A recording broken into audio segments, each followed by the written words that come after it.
Hello and welcome to the Snackdown, sponsored by Walker's Crisps. And I'm excited to say that joining us this month is a national treasure. Bear in mind that it's not easy to become a national treasure. You have to first become a local treasure, then a regional treasure. But national treasure she is. It's Meera Syal. Oh, I thought you were going to introduce someone else. No. Your modesty is a major requirement of being a national treasure. So Meera, we started out together, didn't we? Back in the day, didn't we? We were at the National Fair of one of my first, well, certainly one of my first jobs. Yeah, Peer Gynt, that hilarious Norwegian play. It was Peer Gynt. We had 15 weeks rehearsals. Yes. Do you remember? Yeah. I spent most of it gutting fish. Do you remember? That's right. There was pre-show activity. Yes, and I was stupid enough to choose. I think I'll be a fisherwoman because that's authentic. Not knowing I'd have to do it for 15 weeks. I smelt of fish the entire time. Yeah. Not as bad as David's role though, which I think. Didn't that include being naked? That was. I was naked. But actually, for 15 weeks of I was naked. That's right. It was very traumatic for the audience as well as myself. And yes, I did. In fact, I felt because it was in a mad scene, a sort of a madhouse, and I felt it would be more interesting to only be naked from the waist down because I was so committed to my art. But it was just a hideous mistake. Yeah, not nice for the people coming up the stairs after you. That was the terrible thing. From the trapdoor in the stage, That was the terrible thing. What? You had to come up onto the stage from a trapdoor, and there was a very steep step ladder, so there wasn't a queue of people who wanted to go up the step ladder after me. We've all felt we got to know David very, very well. Yes. Well, that's Meera Syal. I'm also joined by someone who's well on her way to being a national treasure, I would say. It's actor, writer, comedian, and comedian, Katie Brand. Hello, Katie. Hi, thank you. Yeah. Comedian, my very favourite word. Yes, I bet you love that word. Yeah, we discussed this last month, actually. Did you hate being called a comedian? I do kind of hate it. It feels a bit self-indulgent and sort of needlessly sort of picky to hate it, but it does produce quite a sort of visceral tightening. It's a diminutive, though, isn't it? I find that the kind of person that uses it is usually using it to sort of put me in my place a bit. So it's more like, it's not the word itself, it's more like the kind of people that like to use it. Mm-hmm. It's quite a like me just then. Yeah, like you just then. Well, my third guest today is a stand-up whose claim to fame includes making me laugh at his act in the middle of Oxford Street. Someone had sent it to me, I was watching on my phone, he wasn't busking or anything. It's comedian Marlon Davis. Hi. Hey Marlon, how are you? I'm good, I'm fine, I'm not up at Edinburgh. At this moment. You're not up at Edinburgh? Not up at Edinburgh. That's good, because otherwise it would be some weird hologram that I'd be talking to. Yeah, video link or something. But Is it weird not to be in Edinburgh when all the comedians are there? And comedians. And the comedians? Yeah, because I've been up there for the last 5 years. The main thing is, I don't want you to think that you're just on this podcast because everyone else is up in Edinburgh. Because that is not the case. Absolutely not, of course. I learned it. Someone did send me your bit of YouTube, and it's really fun. Thanks very much. But I found out you said that you phoned me once for career advice. Yeah. And years ago, it must be about 8 years ago, and I called you up, and I said hi, and you went hi, and I went. Okay, is that it? That was it. That was our conversation. I want to know if I tried to put you off like some sort of bitter man saying, I don't want any of these youngsters coming along. It wasn't that at all. You just said, you're interested in doing comedy, and I was like, yeah. It was like that. It was a lot of dead air. Right, a lot of dead air, and then you just said, all right, that's it then. Okay. And then put down the phone, and then I thought, well, that's it. I'm a comedian now. Great. Well, let's hope the podcast goes as well as that conversation clearly did. Okay.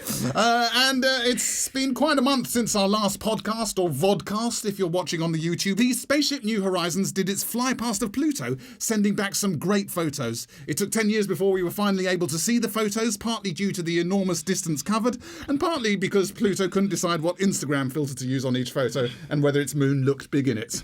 We also had a blue moon. That's 2 full moons in one calendar month. The blue moon occurs very infrequently, about once in a... God, I wish there was an expression for that.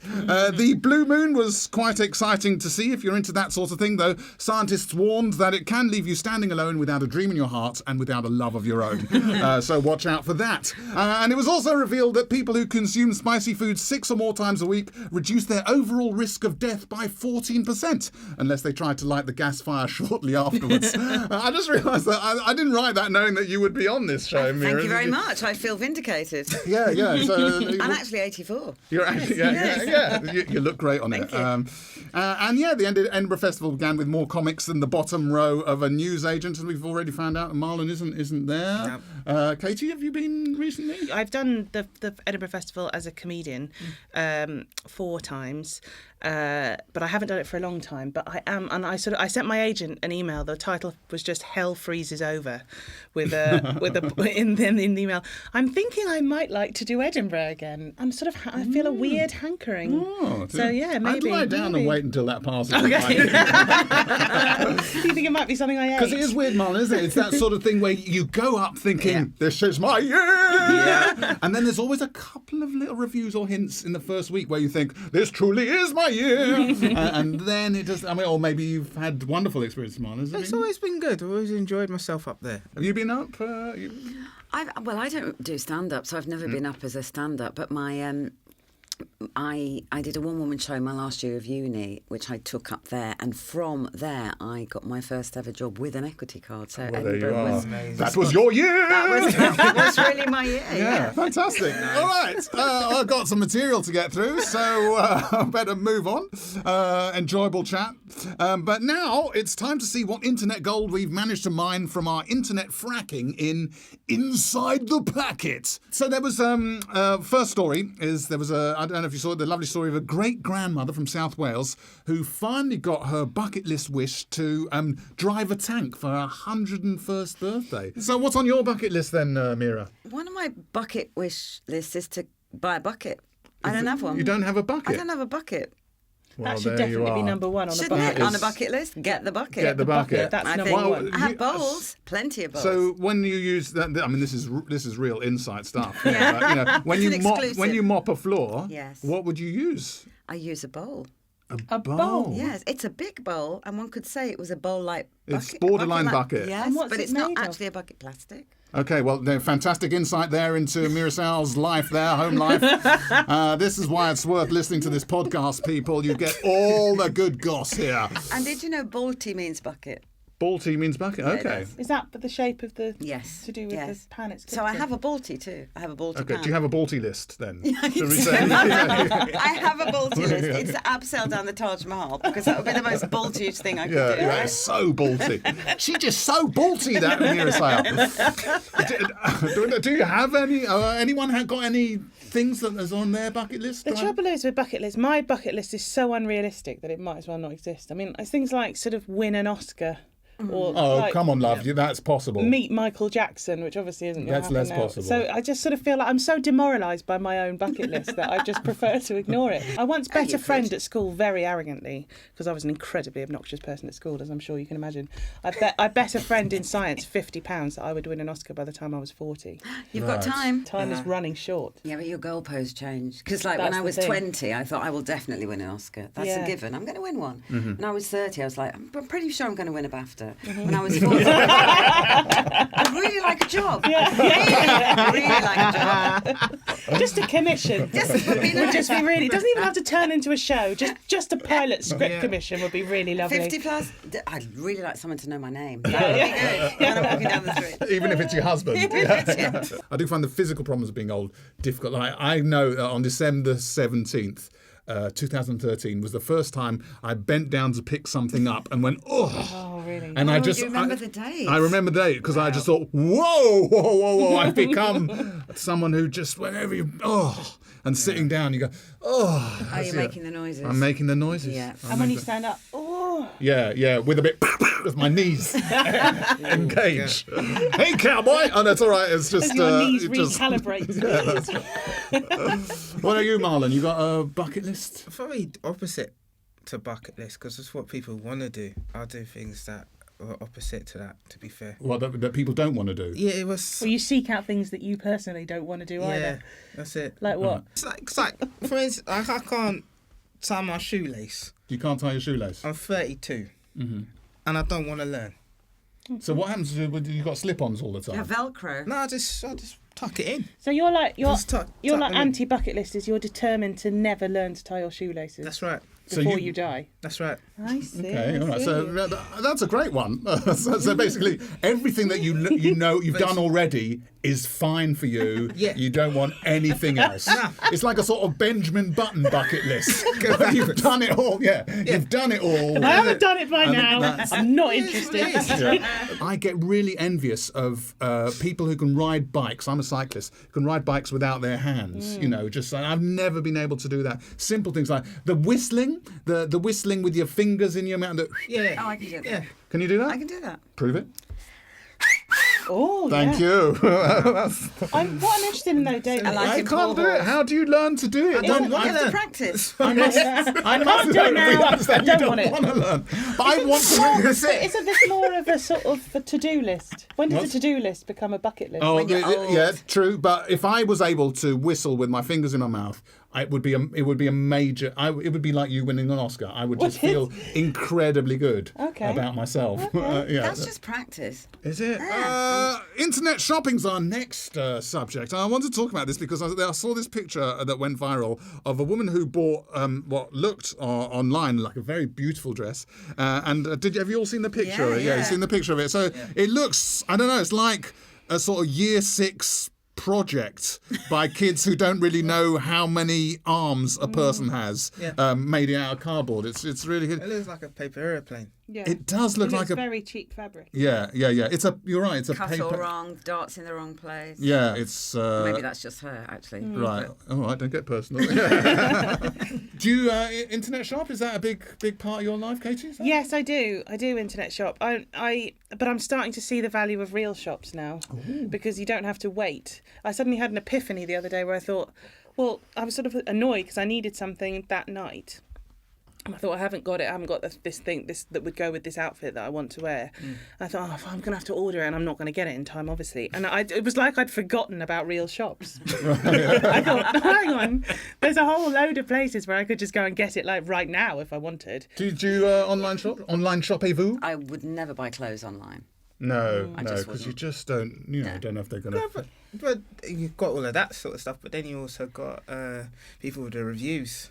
Who reviews stuff? Who actually writes reviews? I wrote a really blistering review on one of those restaurant review websites. Did you have a horrible time? It was unbelievable. I went into the kitchen and had like a stand-up row with the owner chef. Wow. He said, come into the kitchen. He said, if you want to cook your own food, come into the kitchen. I went, right. And I went into the kitchen and we had a massive stand-up row. I mean, I honestly thought he was going to hit me.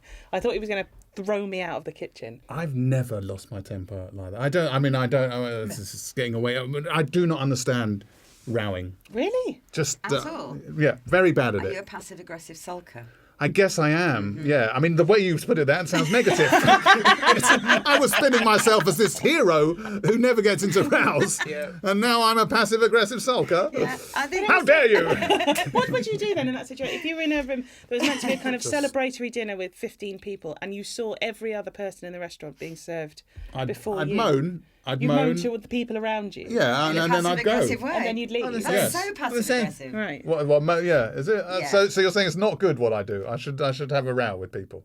Sometimes it's quite healthy, I think, don't you? Well, then maybe that's the same guys that do reviews.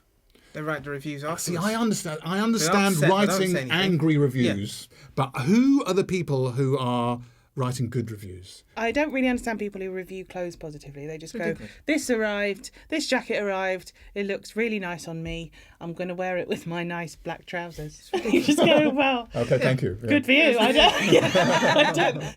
Do you buy stuff on... I do, but then you have to take into account of, I don't know who these people are that's writing the the reviews. reviewers. Yeah, I might not even like them. You know what I mean? But the other thing that gets me about when you buy stuff online is that, and this is even if you don't buy stuff online, is the way they target ads at you. Like on Facebook, I seem to get a lot of ads now.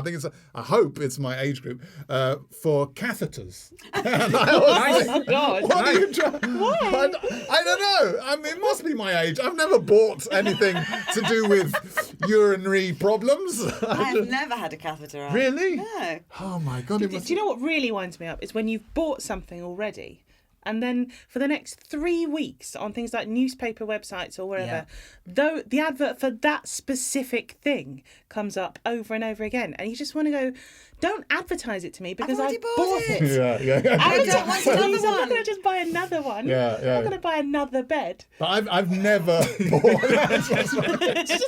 just to put it on top of the first one. Maybe advertise me some duvets. Don't advertise me the same bed that I've just bought.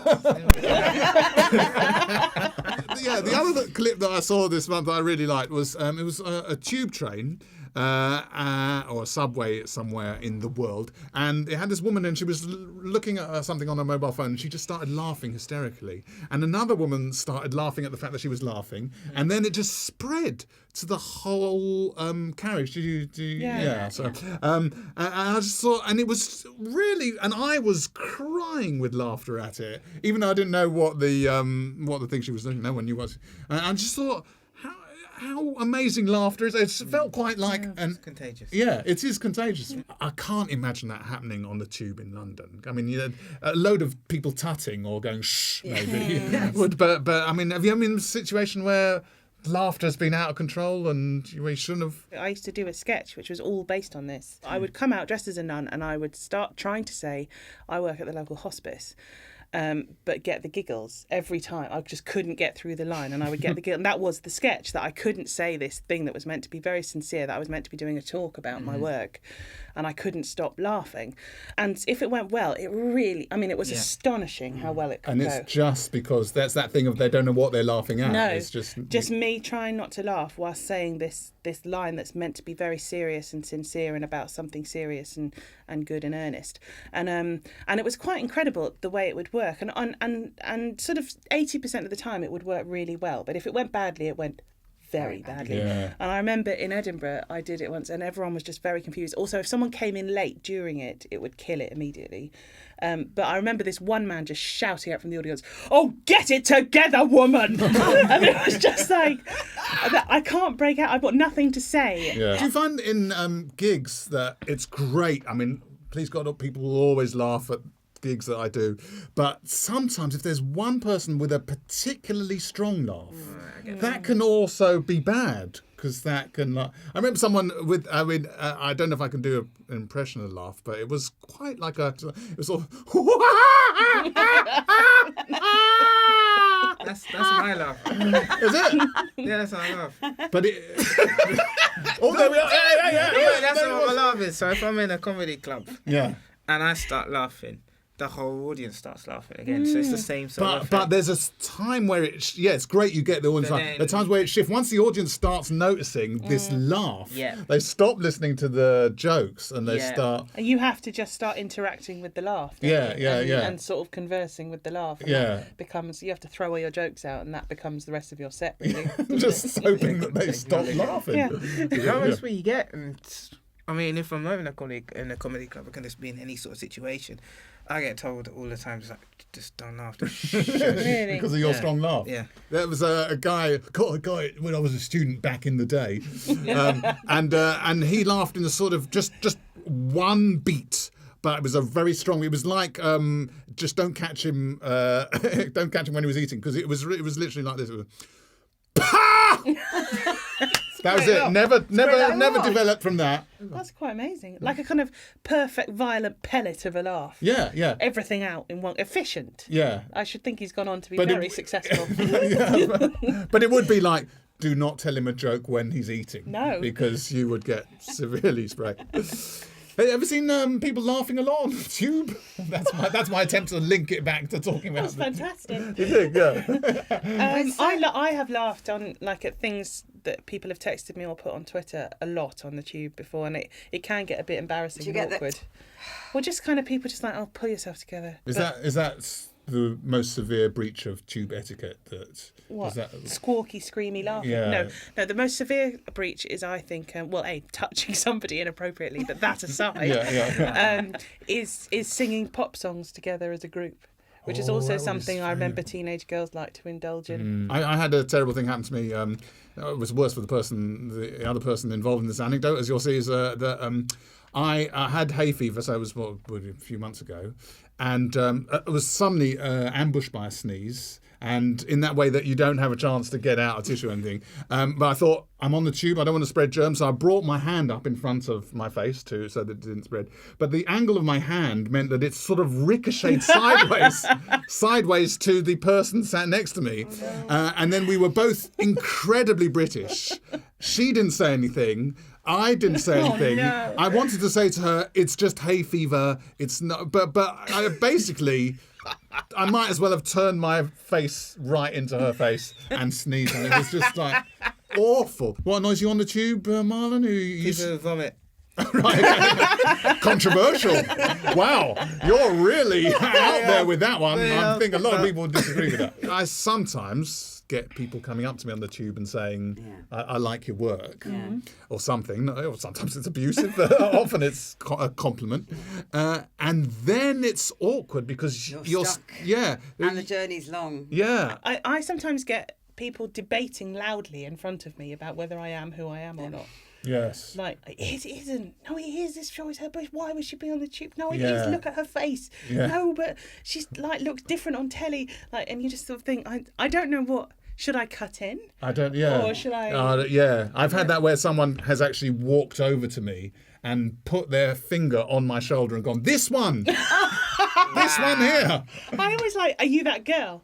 I go, I don't know which girl. Yeah. If you could, you are her, aren't you? If you could confirm which girl, then I can let you know. I can help you. Well, tragically, the other day, someone came up to me. Are you him? And I went, well, I'm an actor. Yeah, I know you don't. Yeah, well, I'm an actor. No, we're cousins. And it was just that sort of thing. And like, God. I was going, yes, I am. You may well recognise. No, we're cousins. Oh, right. That's all we've got time for. I'd like to thank Meera Syal, Katie Brand, and Marlon Davis for wasting their time with me today. Also, Amanda Wilkie, Andrea Mann, Lucy Freeman and Dan Shrimpton for their contributing brains. Please, may we leave the table now. Thank you. Goodbye. Bye.